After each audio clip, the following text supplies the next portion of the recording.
дейді аятта. Кім тақуалық жолын ұстанып, Құдайдан қорқып, осы намазым деп мысалы уайымдап жатса дейді, Алла Тағала оған шығатын жол тауып береді дейді. Сен бара бер, елді қорға бар, әскерге бар, қызметіңді өте. Намазыңды бір Аллаға тапсырып, жаққа бара бер, иншалла уақытында өзің сияқты намазхандармен біргесің. Ханафимен дұрыстап намазыңды оқып қайтасың иншалла.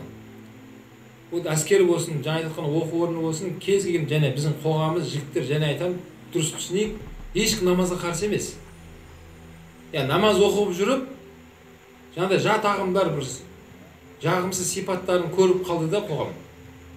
Ал жалпы қоғам, халық намазға не емес, ешкім қарсы емес. Бәлкім сияқтағы ағаларымыз Құдай қаласа кабинетін босатып беруі мүмкін саған.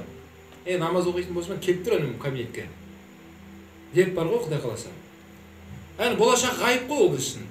Қазір отырып алып, қалай болады екен, қалай болады деп отыра беруге болмайды. Мұсылман адам тәуекел дейді. Алла Тағала инналлаху юхиббул мутаваккилин деген, Алла Тағала тәуекел қылған пенделерін жақсы көреді. Рисковать еткен пенделерін жақсы көреді. Бірақ жақсы нәрсеге рисковать ету керек. Анамен төбелесіп көре берейін, мүмкін жеген шығарым деп төбелесіп рисковать етуге болмайды. Пайдалы, жақсы нәрсеге тәуекел жасау керек. Сол үшін жігіт ретінде енді мен өзім әскерде болмағам, қатты айта алмай тұрғаным да сол. Бірақ сол әскер жасында мен оқуда болдым. Кейде сұрайды, әскерде болған сөзі мен 7 жыл әскерде болып келген деймін да шетелде.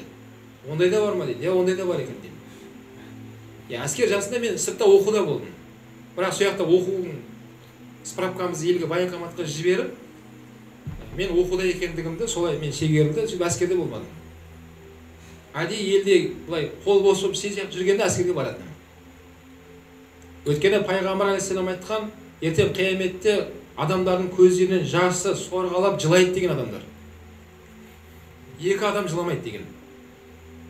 Кім ол десе, біреуі түнде тахажжуд намазда Алламен байланысып жылаған адам деген.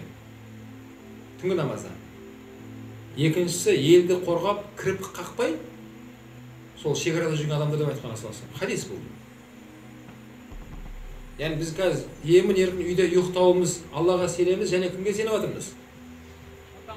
Біреу жүр ғой әскерде деп жатырмыз ғой сен сияқты. Шекара күзетіп, мына жағымыздан жау кіріп кетпесін деп, емін-еркін алаңдамай ұйықтап жатырмыз. Алланың әділдігі бұл. Біз де бауырларымыз ұйықтамай, кіріп қақпай, сол күзетіп жүр ғой шекарада. Міне соның есесіне Расул айтты, қияметте ол көзден жас шығып жыламайды деген.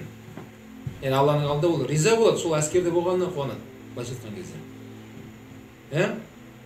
Достарының бәрін алып кетті. Ана бильярд ойнап, карта ойнап жүргенде не істейді ол? Әскерге барсын.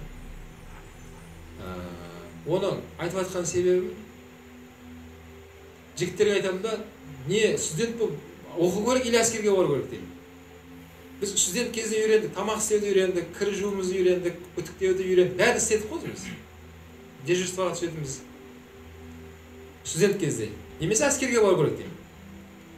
Әскерге бармаған не студент болған балалар жаңа нені білмейді. Жаңағыдай амалдарды білмейді. Ол деген сөз енді қазан ошақтың басын айтып кетті демеңіздер. Бұл пайғамбар сүннет амалдары. Яғни шаруашылықта жігіт адам білу керек ол нәрсені. Білу керек. Соны үйреніп қайтасың деген ғой әскерге барып.